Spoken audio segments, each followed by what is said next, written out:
أشهد أن لا إله إلا الله وحده لا شريك له وأشهد أن محمدا عبده ورسوله أما بعد فأعوذ بالله من الشيطان الرجيم بسم الله الرحمن الرحیم میری تقریر کا موضوع ہے ہم اپنے بچوں کے دلوں میں خلافت کی محبت پیدا کیسے کر سکتے ہیں۔ آج کے دور میں بچوں کی تربیت کے حوالے سے یہ ایک بہت ہی اہم موضوع ہے جس پر ہمیں غور و فکر کرنا چاہیے اور اس محبت کو جو ہمارے دلوں میں ہے اپنی آئندہ نسلوں میں منتقل کرنے کی کوشش کرتے رہنی چاہیے۔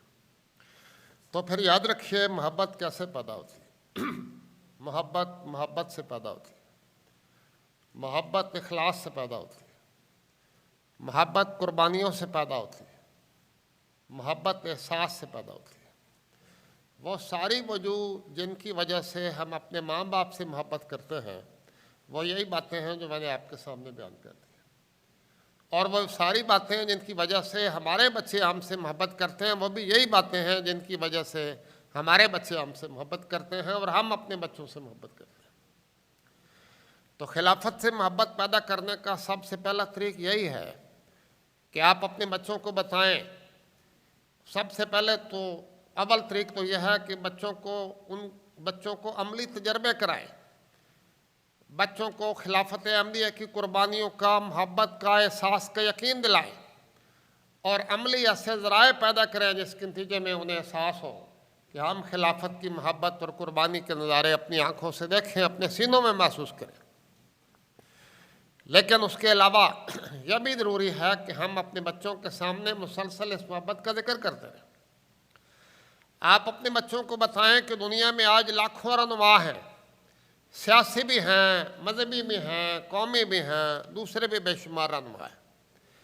لیکن کون سا ایسا رہنما ہے جس کو یہ فکر ہے کہ اس کے ماننے والے یا اس کے ماتحتوں کی تعلیمی حالت کیا ہے، ان کی صحت کی حالت کیسی ہے، ان کے بچوں کا کسے فکر ہے اور ان کی آئندہ آخرت کا کسے فکر ہے۔ آج دنیا میں سوائے جماعت احمدیہ کے امام کے، سوائے خلافت احمدیہ کے، آج دنیا میں کوئی ایسا وجود نہیں جس کو اپنے ماننے والوں کے بچوں کا بھی احساس ہو، ان کی صحت کا بھی خیال ہو، ان کے بچوں بچیوں کے رشتوں کا بھی خیال ہو، اور سب سے بڑھ کر یہ خیال ہو کہ اخروی دنیا میں بھی انہیں خدا کے سامنے پیش ہونا ہے اور اس سمن میں بھی خلافت احمدیہ ان کی رہنمائی کرتی رہے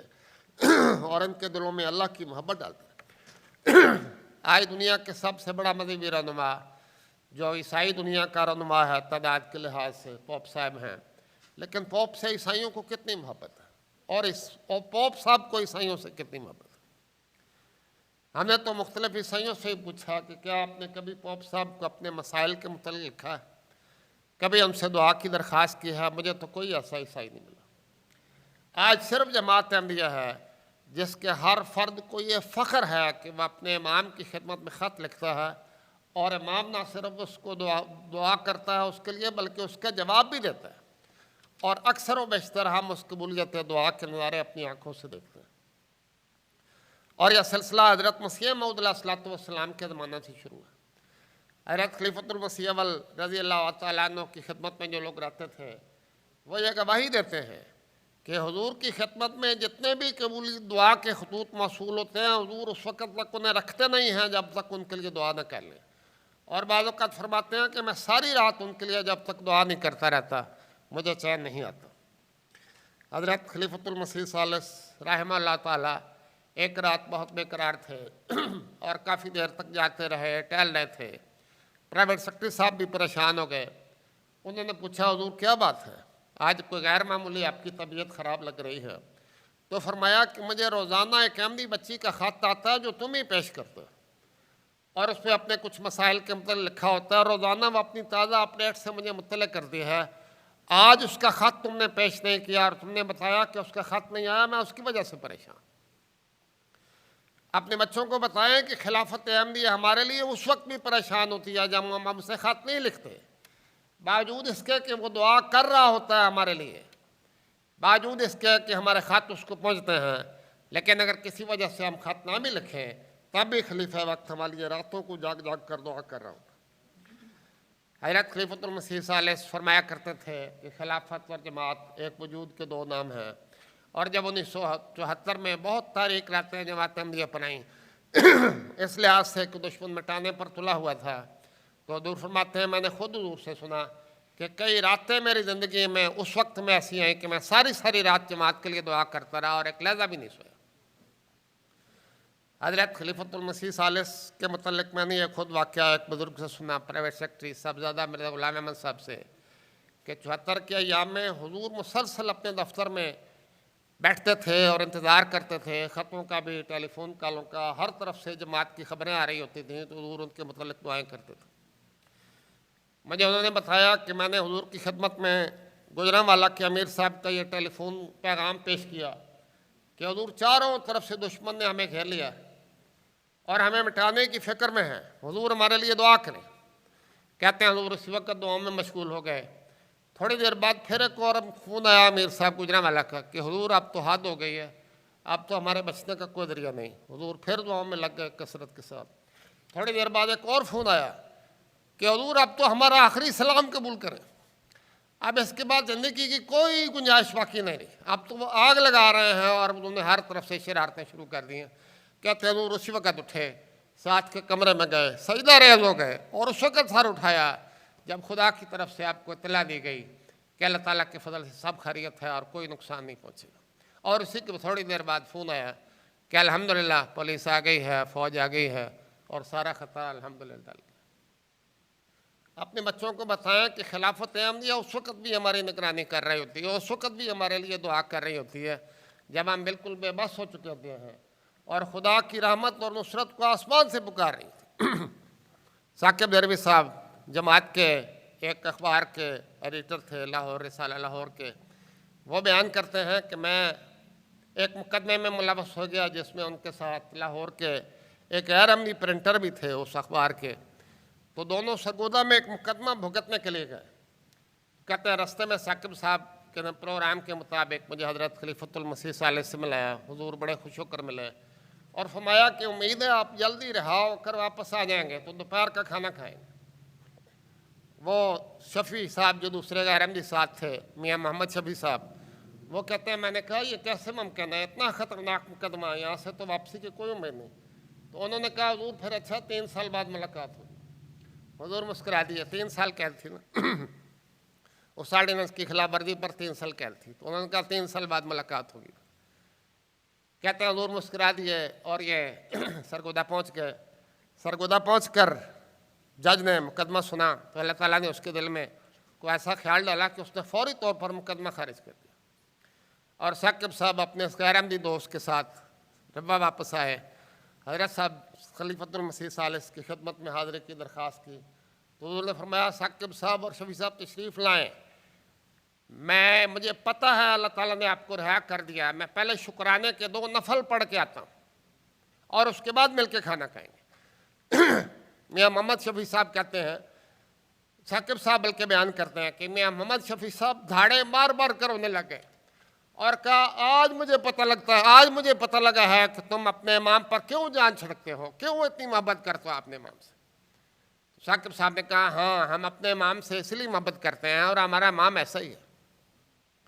یہ واقعہ کسی ایک خلیفہ کا نہیں ہے، اپنے بچوں کو بتائیں کہ سلسلہ احمدیہ کی بنیاد ہی اس بات پر ہے کہ خلافت ہماری عبادت اور ہماری محبت کی امین ہے۔ وہ خلیفہ ہم سے بے پناہ محبت کرتا ہے۔ حضرت خلیفۃ المسیح رابع کے دور میں بے شمار گرفتاریاں ہوئیں، کلمہ مہم میں گرفتاریاں ہوئیں اور اسیران کو سزائیں دی گئیں، ان میں سے ایک واقعہ بیان کرتا ہوں۔ حضرت خلیفۃ المسیح رابع ایک دورے پر تھے، اس دورے پر آپ کو دعوت میں ایک مچھلی پیش کی گئی جو آپ کو بہت پسند تھی۔ حضرت خلیفۃ المسیح رابع کو اسی وقت اپنے اسیران کی یاد آ گئی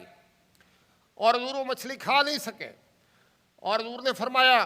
کہ آج رات پاکستان میں جتنے بھی ہمارے اسیران ہیں کوشش کر کے ہر قیمت پر بھی ان کو یہی مچھلی کھلائیے۔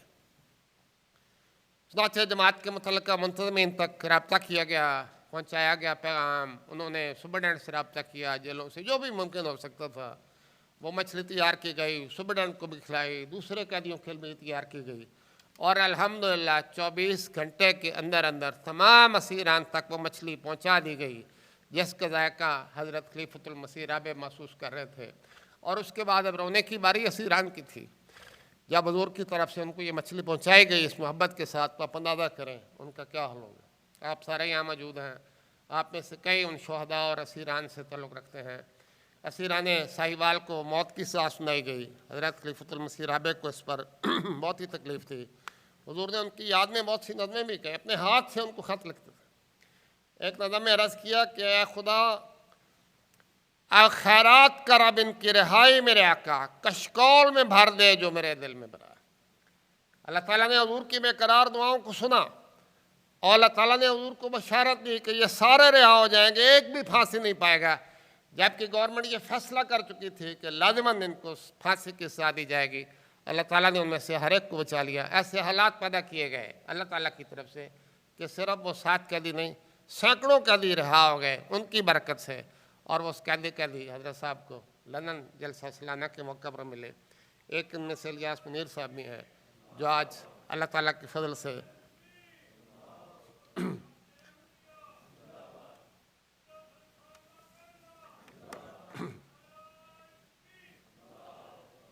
حضرت صاحب نے خواب میں دیکھا تھا کہ سارے اسیران عامل ہیں لیکن ایک اسیر ان میں نہیں ہے۔ وہ اسی طرح باقی اسیران تو حضرت صاحب سے وہاں لندن کے جلسے پر ملے۔ ایک الیاس منیر صاحب تھے جن کا کچھ کام لیٹ ہو گیا، اور جرمنی جلسے پر حضور کو سٹیج پہ آ کر اپنے بچوں کو بتائیں کہ خلافت احمدیہ تو ہمارے ساتھ یہ محبت رکھتی ہے، یہ اخلاص رکھتی ہے۔ ان باتوں کے سننے کے بعد کون ہے جو خلیفہ وقت سے محبت نہیں کرے گا؟ آپ جانتے ہیں 2010 میں لاہور میں 86 احمدیوں کو شہید کر دیا گیا 2 مساجد میں۔ اب ان کو روکا تو نہیں جا سکتا تھا، نہ ان کو واپس لایا جا سکتا تھا جو شہید ہو چکے تھے، لیکن حضرت صاحب نے ایک عجیب فیصلہ فرمایا، خلیفۃ المسیح الخامس سیدہ اللہ تعالیٰ بن نصر عزیز نے۔ آپ نے فرمایا کہ میں ہر شہید کے گھر میں فون کروں گا۔ چنانچہ وہ گھر جو غم سے بھرے ہوئے تھے، ان کے گھروں تک جب حضور کی پاک آواز پہنچی، حضرت صاحب نے ہر ایک کو فون کیا، ایک ایک شہید کے گھر فون کیا، اور ان کو تسلی دی، ان کی بیوی سے باتیں کی، ان کے بچوں سے باتیں کی، تسلی دی کہ جہاں تک ہم سے ممکن ہو سکتا ہے ہم تمہاری ان قربانیوں کو یاد رکھیں گے، اور تمہیں اپنے باپ کی کمی جہاں تک ہمارے بس میں ہے تمہیں اپنے باپ کی کمی یا بھائی کی کمی محسوس نہیں ہوگی۔ وہ عورتیں کہتی ہیں، بچے کہتے ہیں کہ وہ پیاری آواز سن کر ہمارے دل خوشی سے بھر گئے، اور بعض کو فخر محسوس ہونے لگا کہ ہمارا باپ کتنا پاکیزہ قربانی پیش کیا اس نے، کہ حضرت صاحب نے اس کی وجہ سے ہمارے گھر فون کیا۔ یہ بات چلتی چلتی ربوہ میں ایک بچی تک پہنچ گئی، ایک احمدی بچی چھوٹی سی تھی، میں اس کو ملا ہوا ہوں۔ اس نے اپنے باپ سے کہا کہ ابا اگر آپ بھی شہید ہو جاتے، لاہور میں ہوتے، تو ہمارے گھر بھی حضور کا فون آتا۔ اس نے اپنے کسی دوست سے ذکر کر دیا، وہ بات پہنچتے پہنچتے حضرت صاحب تک پہنچ گئی۔ حضرت صاحب نے اس احمدی بچی کے لیے فون بک کرایا اور اس کو خود فون کیا اور کہا بچی تمہیں اپنے باپ کو شہید کرانے کی کوئی ضرورت نہیں، میں اس کے بغیر بھی تمہیں فون کر دیتا ہوں۔ اور اس سے پیاری پیاری میٹھی میٹھی جو بچوں کی زبان میں باتیں ہوتی ہیں وہ باتیں کیں۔ اس سے آپ اندازہ کر سکتے ہیں کہ بچیاں جو اپنے ماں باپ کے لیے سب کچھ قربان کرنے کو تیار ہو جاتی ہیں، احمدی بچیاں اپنے باپ کو اس لیے قربان کر رہی ہیں کہ خلیفہ وقت اس کے گھر میں ایک فون کر دیں، 2-4 منٹ کی کال کر دیں، اور خلیفہ وقت ایسا پیارا ہے کہ وہ اس گھر میں خود فون کرتا ہے اور بچی کو تسلی دیتا ہے، اور کیا سوائے اس کے کہ اللہ تعالیٰ کی طرف سے کسی کی شہادت کا وقت آ جائے کسی کو مروانے کی ضرورت نہیں، میں تمہیں خود فون کر دوں۔ یہ باتیں اپنے بچوں کو بتایا کریں۔ ہم بہت دفعہ یہ باتیں ذکر نہیں کرتے بچوں میں۔ آپ نے خود خلافت سے محبت کے نظارے دیکھے ہوئے ہیں، آپ نے قبولیت دعا کے نظارے دیکھے ہیں، آپ کے والدین نے دیکھے ہیں۔ بچوں کو بتایا کریں کہ ہمارے والد صاحب کے وقت میں یہ واقعہ ہوا تھا، خلیفہ ثانی نے یہ دعا کی تھی، پھر اس کے بعد یہ واقعہ ہوا، خلیفۃ الثالث کی دعا سے یہ واقعات ہوئے، خلیفہ رابع کی دعاؤں سے یہ واقعات ہوئے، خلیفہ خامس کی دعاؤں سے یہ واقعات رونما ہو رہے ہیں۔ تو بچوں کے دلوں میں کیوں محبت نہیں پیدا ہوگی؟ آپ بچوں کو یہ بتائیں کہ دشمن نے اب یہ طے کر لیا تھا 1934 میں کہ ہم انڈیا سے احمدیوں کا نام و نشان مٹا دیں گے،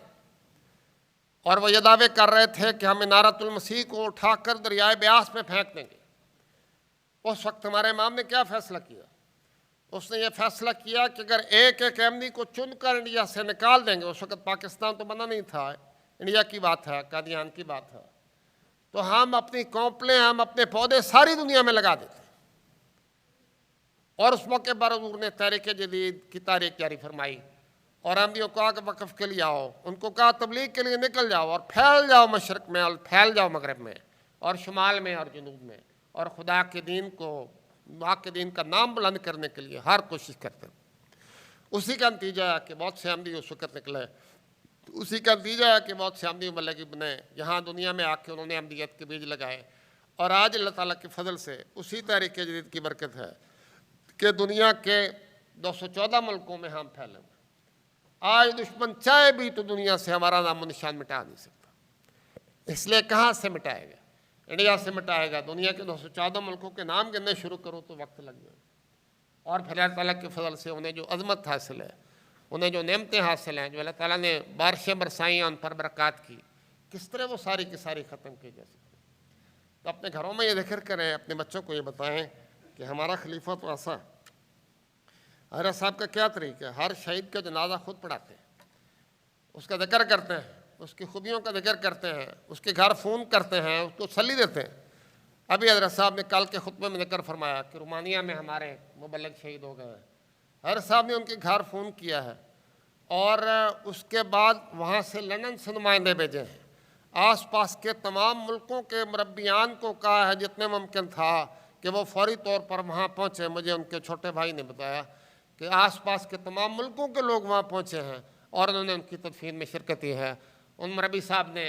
یہ خواہش کی تھی کہ میری تدفین یہی ہو، میری تدفین اسی ملک میں ہو، تاکہ لوگ آ کر میرے لیے دعا کریں اور میری قبر کے ذریعے ان کو یہ پیغام ملتا رہے کہ ہم نے تبلیغ کرنی ہے۔ ان کی تدفین وہیں کی گئی، اور اللہ تعالیٰ کے فضل سے نہایت عزت اور شان کے ساتھ ان کی تدفین کی گئی۔ میں آپ کو بتاتا ہوں، اور اپنے گھروں میں یہ بتائیں کہ خلافت احمدیہ کو ہماری ہر بات کا احساس ہے، ہماری زندگی کا بھی احساس ہے، موت کا بھی احساس ہے، سیری کے دکھوں کا بھی احساس ہے۔ ہماری خلافت احمدیہ کو ہماری اس بات کا بھی احساس ہے کہ ہمارے پاس اپنے گھر موجود ہے کہ نہیں۔ حضرت خلیفۃ المسیح سیرہ میں نے یہ جب محسوس فرمایا کہ بہت سے احمدیوں کے پاس اپنے گھر نہیں ہیں تو انہوں نے بیت الحمد سکیم کا اجرا فرمایا، اور اس میں جب یہ فیصلہ ہوا تو حضور نے فرمایا کہ ہم ساری دنیا میں جماعت احمدیہ کے لیے پہلے تو تھوڑے گھر بنائیں گے، پھر ساری دنیا میں کروڑوں گھر بنائیں گے ان احمدیوں کے لیے جن کے پاس اپنے گھر نہیں، اور اگر گھر تو ہیں لیکن گھروں کی مرمت کے پیسے نہیں تو مرمتوں کے پیسے دیں گے، اور اگر گھر کا کوئی حصہ تعمیر کرنے کی ضرورت ہے تو اس کو پیسے دیں گے۔ حضرت صاحب کو ہماری تعلیم کا بھی احساس ہے۔ حضرت خلیفۃ المسیح ثانی کی خدمت میں 1939 میں خلافت جوبلی کے موقع پر 3 لاکھ روپیہ تحفتاً پیش کیا گیا۔ حضور نے اس ساری رقم کو جماعت کے ناداروں، بیواؤں، یتیموں، مسکینوں کے لیے وقف کر دیا۔ اس کا ایک حصہ طالب علموں کے وظیفہ کے لیے مختص کر دیا۔ اس میں سے ڈاکٹر اسلام نے بھی حصہ لیا، اور اللہ کے فضل سے اس کے بعد ان کی پڑھائی جاری رہی۔ پھر وہ اعلیٰ حکومتی وظیفے پر وہ انگلینڈ گئے اور وہاں سے نوبل انعام پا کے واپس لوٹے، اور جب نوبل انعام لے کے آئے تو حضرت صاحب نے فرمایا مجھے ایک سلام کی ضرورت نہیں، مجھے سینکڑوں عبدالسلام کی ضرورت ہے، اور ہر احمدی بچہ جو میٹرک کرے گا مجھے خط لکھے، میں اس کے لیے دعا کروں گا۔ جن احمدیوں کو بچوں کو رقم کی ضرورت ہے، ہم انہیں قرضہ دیں گے، ہم انہیں تحفے دیں گے، ہم انہیں انعام دیں گے، اور اللہ کے فضل سے آپ نے وہ سسٹم جاری کیا بچوں کو انعام دینے کا، جو آج بھی جلسہ سالانہ کے موقع پر آپ دیکھتے رہتے ہیں۔ یہ ہے خلافت احمدیہ کا وہ منصب اور محبت اور پیار کا وہ تعلق جو ہمیں اس سے ہے اور اس کو ہم سے ہے۔ اس محبت کو زندہ رکھیں اور اپنی آئندہ نسلوں کے دلوں میں جاگزیں کریں، انہیں بتائیں کہ یہ محبت ہی ہے خلافت سے، اور اس کی اطاعت اور برکت ہی ہے جو ہمیں دنیا اور آخرت میں کامیاب کرے گی انشاءاللہ تعالی۔ یہ روز کر مبارک سبحان میاں رانی، یہ روز کر مبارک سبحان